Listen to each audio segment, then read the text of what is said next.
Love this podcast? Support it and sponsor today. Simply head to ozcastnetwork.com for details. This podcast is proudly supported by Cooper's Ale House Jeps Cross and the ALH Group, Matt Hall from DR Kart South Australia, HandyPay, SA's leading personal lender, Patrizzi Course, and Tindo Solar, Australia's only solar panel manufacturer. Hi everyone and welcome to another special edition of Negative Camber. This weekend we spent time at the Australian Karting Championship held at our home Southern Go-Kart Club. In this episode we meet four-time National Champion Kip Foster, KZ star Josh Denton and up-and-coming sensation Reuben Goodall. All three had varying degrees of success over the weekend, with Reuben arguably the standout. All three were kind enough to allow me some time in the pit area on Saturday and talk all things motorsport.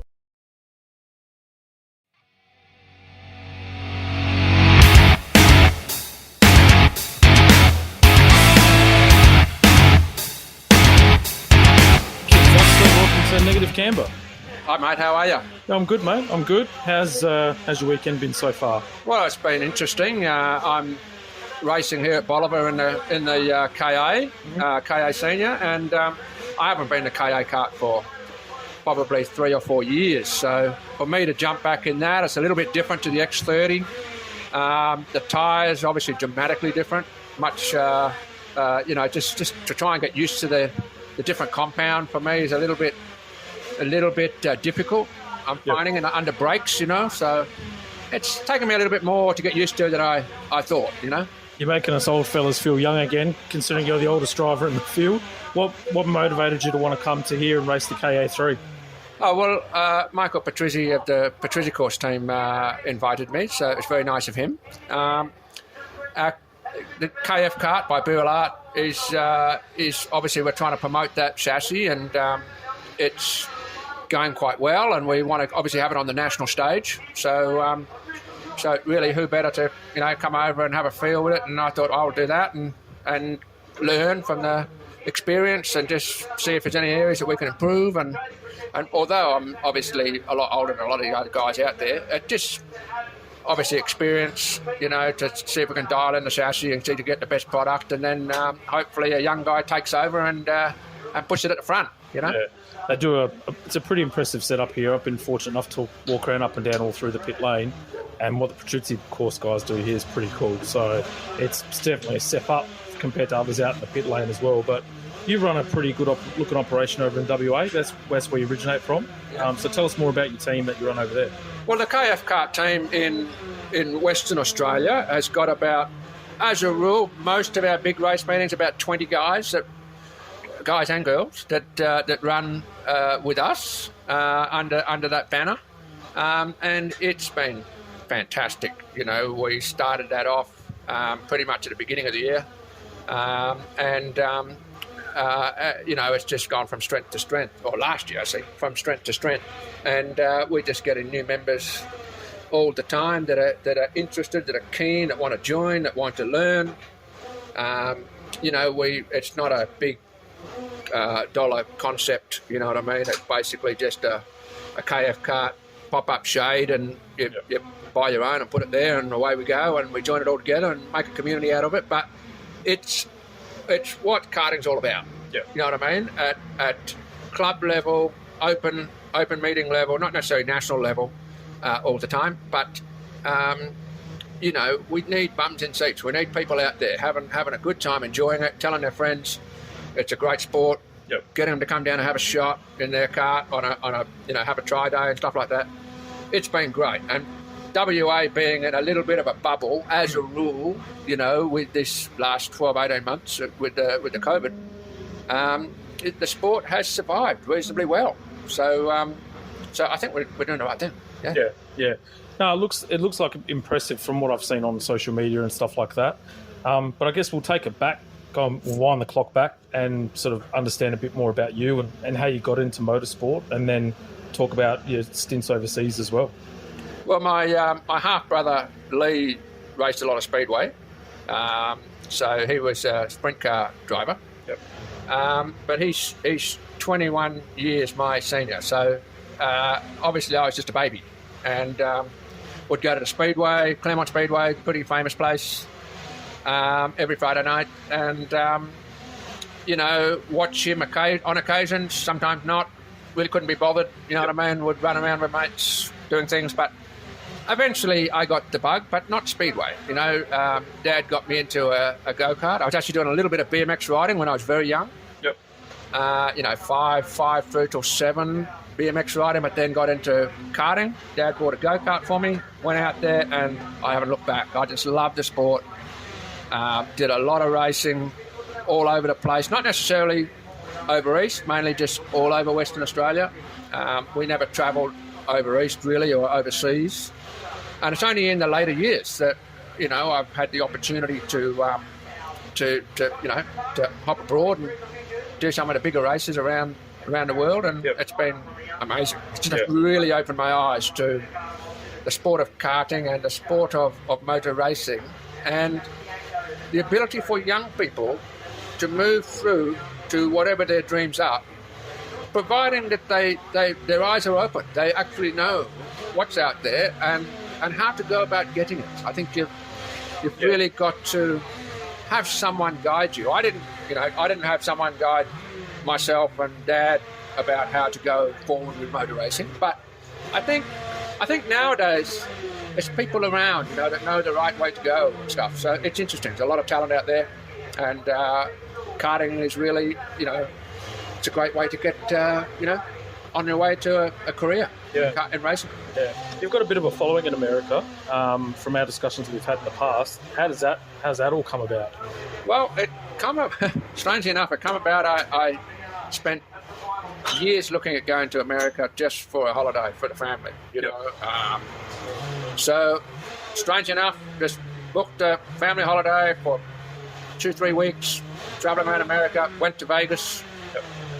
There was a go-kart race meeting out of town, not on the strip, out of town at a stadium, like a football stadium car park.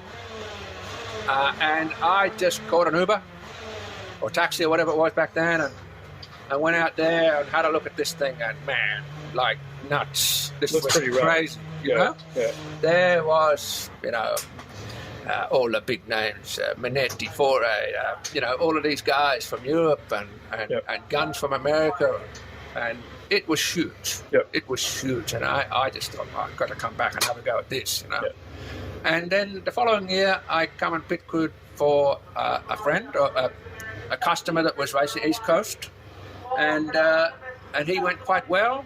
And then I just sort of struck up something with a team, and also had a very good friend that could help me finance to go there to have a go at it, and it made a difference. And it just since then I've been going back every year. Yeah. Since COVID, COVID, until COVID come along. So I always look forward to that. It's been a really good experience, and a lot of Aussies have nowadays go down and do that yearly race. Yeah. So, You see a lot of YouTube footage on it. It's almost like a cult following that particular race has got. It's almost like if you're going to do a race overseas outside of the world stuff, that would be it. It would be, because it's the great thing about it is it's such an equaliser. Yep. Because they build the racetrack a little bit different each year. Yep. In the car park, at the hotel you stay at, on the strip. And so you can take the family, they can go off, have a great time, enjoy the holiday while you do a bit of racing, go out in the evening, all that sort of stuff. But the track is different each time, and no one can get a home track advantage. It's lovely like that. Different from Europe, where you would go there and potentially practice a couple of times before a major event. This is a really good equaliser, and on top of that, everyone speaks English, so you're not, you're not rocking up to Italy trying to complain about your engine not going right or something. Well, you can communicate waving arms around. So it's, to me, it is the place to go if you only get a ticket once. For sure. Yeah.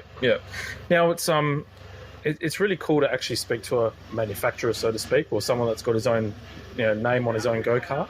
And you've done that with Arrow, and then obviously you've made the switch to Birrell. So yes. how did this all start, and then what sort of made the change to the Birrell brand? Well, it was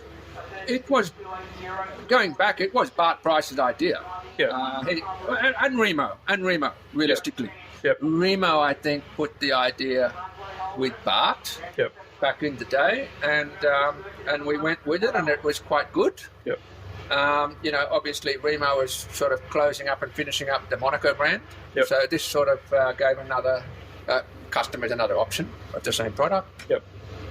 So that was fabulous, and they were very kind and did a great job, and there were no complaints there. And then, obviously, as that sort of door closed, they concentrated more on just the Arrow product. Yep. Then a new door opened, and it was in Las Vegas with Michael Patrizzi and with Ronnie Sala, owner of Birrell. Yep. And we sort of discussed a little bit. And then I went away, had to think about it over the Christmas break, and then decided that this is something that let's go and have a go. Yep. So it went from there. Yep. Yeah. And is it your call if you want to switch to something else, or is there like a sort of an obligation for a few years to have it with Birrell? Or? It's not necessarily an obligation, but they are very professional. Yeah. It's been a pleasure. Working with the Birrell product, you know what I mean, and Michael and Ronnie, it's, I think, probably almost unheard of for me to be able to pick up the phone or message the absolute top factories in Europe, and get a message back or get a call back within seconds. Yeah. To me, tells me that we are respected, and we are, we're looked after. I'm very happy. I can't see us changing what we're doing in the immediate future. Yeah. Yeah. It's a beautiful car. Like it's got your trademark fluorescent colour. I mean, you stand out on track with the bright red. Yeah. The lid actually reminds me a lot of Schumacher, Mercedes era. In particular, not so much of the Ferrari, but and was that your choice, or did you have it was Las Vegas, where we amazingly got to watch Michael Schumacher drive the go-kart. Yep. Right? I can't tell you what year, I have to look on my phone, but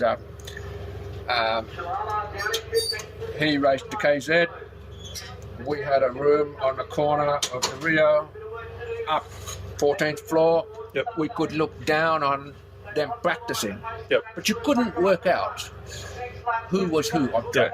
Yeah. You could sort of vaguely see, if it was a dramatic difference in kart colour, pod colour, whatnot, maybe. But realistically, one guy stood out. Yep. And that was Michael Schumacher.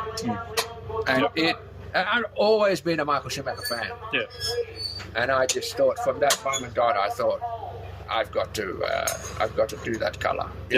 So that's how it come about. Yep. Yep. You follow you sort of watch all the overseas motorsport like F1 and that type of thing in your spare time? I'm an F1 fan, but I don't necessarily follow it. I mean, it's not necessarily the most interesting thing to follow, but but I do love it. I do love motor racing in general. Yep. If it's good close racing, I love it. Yep. So yeah, always keen to watch an F3 race or something like that, or whatever that's all dicey, or MotoGP or anything like that. Love all that stuff. So good stuff. And what have you got planned for the rest of your racing season this year? Are you more national stuff or more? Well, I haven't spoken to Michael about that. I'll see how we go this weekend.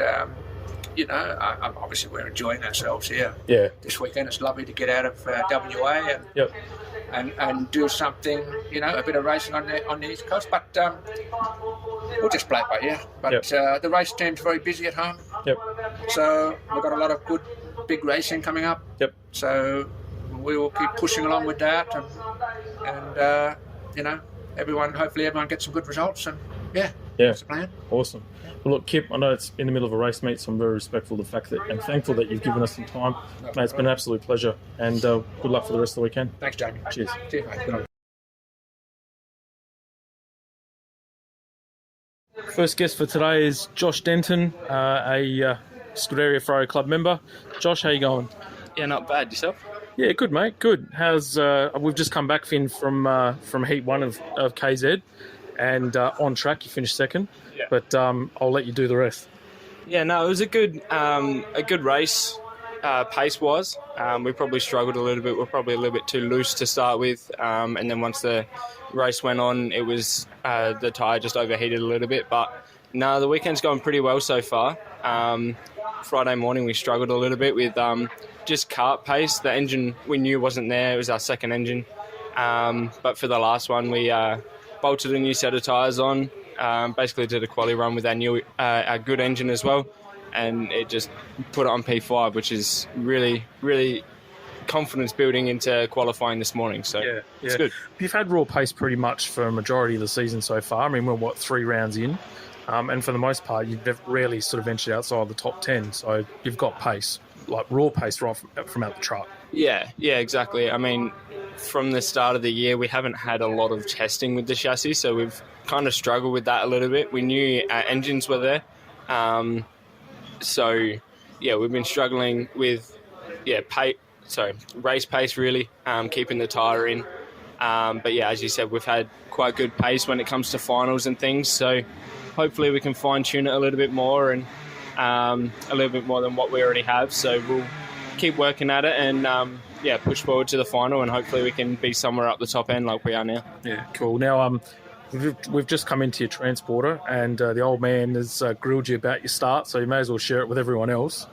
Yeah, I had a bit of a blonde moment. I just the lights stayed on a lot longer than what I thought, and sort of tried to preempt the start and get the jump, but yeah, it was just a little bit too early. Rolled a little bit.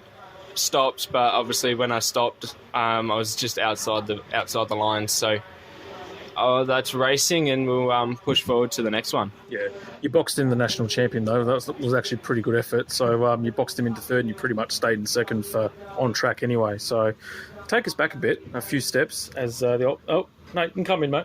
Take us back in a few steps, and I suppose talk about your early career and what you got into motorsport and your journey up to here. Yeah, so I guess actually the track we're at the moment was the first track I come to, and it was literally the third day that I was alive. Yep.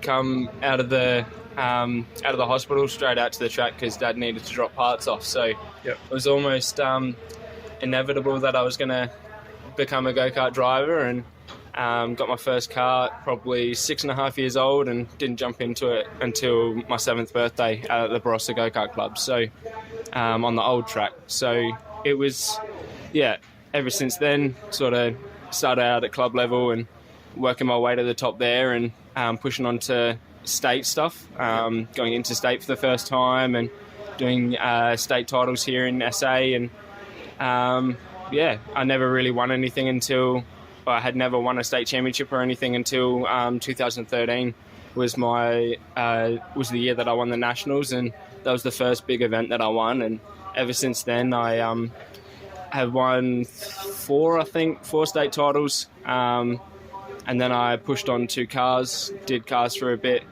was fairly quick in them, racing guys like Liam Lawson, who are racing in Formula 2 now. Was really competitive with them, sometimes faster than them.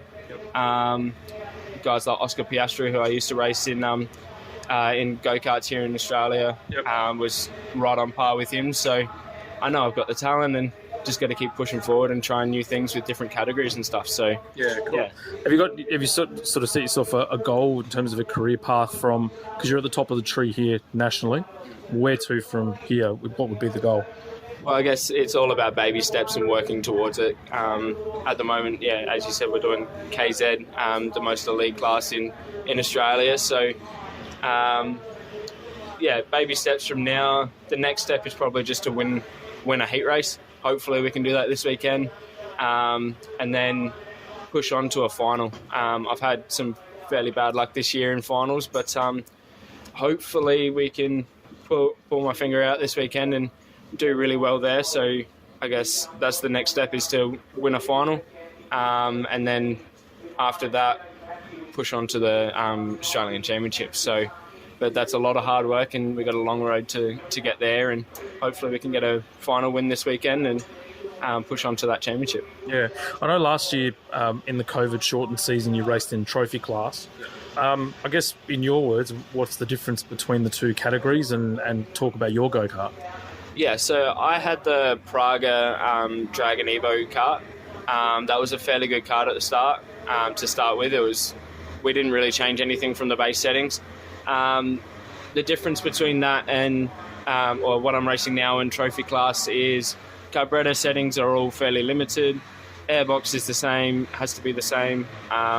You can only run on pump fuel, and your silencer has to be the same. So what it does, it brings more people into the class because it's a more cost-effective way of racing. Now we've stepped up to the big boy leagues. And the other thing was you have to use old homologation engines. Yep. So at the moment we've got the 10C, which is an old engine, and the R1s are the new ones. So we've got one of each now, and we've been pushing on to these the bigger class now, up with the big boys. Even though that I wasn't really far off with the other class, and I guess the only thing that's really different, I mean, the pump fuel is probably not much different. You might find a little bit more in the race fuel, the Panther fuel. But the jet settings is the big thing that we found. They run them really, really rich. So it was very hard to get it off the line just because it was so rich in the top end. So now we can change literally anything, and we can fine tune it to do exactly what we want it to do. So other than that, it's not much different from last year. We have changed chassis to the FA kart, so the Fernando Alonso kart. Yeah, how are you finding that? It's good. It's a really good kart. We're just fine-tuning it at the moment, as we said before, and we're fairly quick. We just need to beat those Bricado karts. Yeah, it's going to be a tough gig. They run a pretty smooth operation down at Patrizzi course, so I was actually in the pit this morning having a bit of a close-up look. So it's probably. Yeah, you can tell the budget's there and stuff like that too. So for sure. Yeah, look, mate, appreciate your time. I know in the middle of a race weekend, it's always difficult, but to spare 10 minutes with you has been great, and I appreciate it. And on behalf of the club, we'll wish you all the best for the rest of the weekend. Cheers, guys. Welcome anytime. No worries.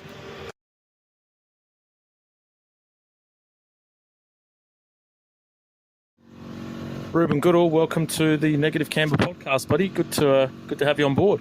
Thanks, mate. Thanks for having me. I appreciate it. Now, the commentators on track have been hyping you up as the great SA hope in the 125 class. So no pressure on you, buddy. But how have you been finding this weekend so far?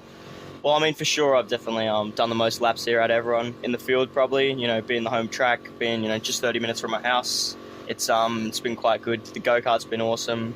The racing's been awesome as well with the competitors. The tag categories is going well this weekend, and hopefully, come the final tomorrow, we have a good race. Cool. And you're driving for the DR Kart Oz Chauffeur team, and that's spanned by Matt Hall, who's a big supporter of the club. So how did that whole relationship come up?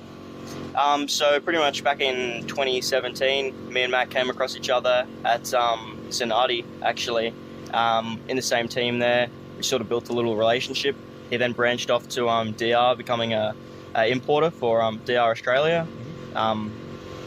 Later in 2017, I was fortunate enough to be able to drive a kart, and we went well. We did a race meeting together up in Mount Gambier, qualified second. The final result wasn't the best, but the go-kart was awesome, and just the chemistry between me and Matt was awesome. And we had a great weekend. From there, we bought a go-kart and then sort of joined the team and has improved heaps over the last couple of years. Yep, cool. And I know that I was speaking to your mum before, and you've got a sort of Toyota 86 waiting in the wings. It's clearly tin tops are going to be the way that you want to go moving forward, or have you got sort of bigger aspirations after that? I'd love to race tin tops. Obviously, the 86 is a great stepping stone as an entry-level series. A massive field, huge number of drivers. It's actually making it pretty hard to get a spot at the moment, but fingers crossed. After 86s, I'd like to branch into supercars. That'd be awesome to get the sponsorship funding. Yep. An ultimate goal would be racing supercars for one of the big teams. Yep. What's your first motorsport memory? So was it a race, or was it TV, or something that got you into motorsport? So I'd say probably when I was about 3. Could hear the V8s in the Clipsal 500 from my house. I had an interest in that. My dad always had, small interest in motorsport. Yeah. We used to go to the Adelaide 500 each year, so pretty much went to that, or Clipsal 500 it was back then. We used to go there every year. I used to love it. It was my favourite event of the year. Just loved the atmosphere. And then from there, hire karting was actually what got me into professional racing. Oh, yeah? So we got a kart from there, and it was, now we're here. Yeah, cool. So are you, like with hire karting and stuff, was it just sort of getting out there and having a bit of a belt around, or were you sort of racing, as much as you could, or, what was it about the hire kart that sort of said, I want to go the next step? So pretty much went hire karting for the first time with my family. I think the next weekend I was begging my dad to go again, the weekend after that, and pretty much we were going every weekend, doing a couple of sessions at the hire kart track, and it got to the point where I went to a professional, or not professional, but a go-karting meeting up in Monado. Yep. It was so cool, that, and then from there, just begged Dad for a go-kart, and then we got one from there, yeah. Yeah, cool. All right. Are you planning to do the rest of the Australian series, or, because I know you raced at Todd Road? Yeah. What are the plans, I guess, for the domestic karting season moving forward for you? So I was fortunate enough to work out a deal with DR Kart Australia and Oz Chauffeur Racing Team. They've all helped me out, and I'm fortunate enough to get the opportunity to race the Australian Kart Championship this year. Missed the first round at Ipswich just due to lack of preparation, but yeah, had Todd Road, obviously did pretty well, we won that. This weekend looks like we're doing pretty well, got some decent points so far, but yeah, carrying on, will be good to race the last couple of rounds at Newcastle and Puckapunyal. Yeah, cool. And you got a favourite driver, be it, we'll categorise it. So we talk about V8 supercars and we talk about F1 and MotoGP on the podcast. So we'll do it in categories. We'll start with domestic. We'll go V8s. So who's your favourite? V8s, I'd say I'm probably Chaz Mostert. I had the opportunity to meet him at the 2019 4.5-hour Enduro at Todd Road. Oh, wow. What was it? What was he like? Yeah, he was an awesome bloke. So real down-to-earth person, trying to helping out with a few things. And, I always liked him from there, but from there it probably he took the top spot of favourite driver. Yeah. 4.5-hour Enduro sounds pretty interesting. How did that all work out? So I raced with my mechanic, Matt Hall, as you mentioned before. And, yeah, we went well. We struggled for a bit of pace early in the weekend, but ultimately it was awesome in the first stint. I actually managed to drive from 23rd to 1st in the first hour. And then, me and Matt swapped over, made a couple of mistakes. Everyone else did other stuff. And we ended up 9th overall, which was cool out of, 30 kart field with 4.5 hours on the clock. It was awesome. Awesome experience. So when you're saying swap over, is it, I know that they've run local enduros here in SA, but it's basically 2 go-karts. So one pulls in, transponder off, put it onto the other go-kart and you race out.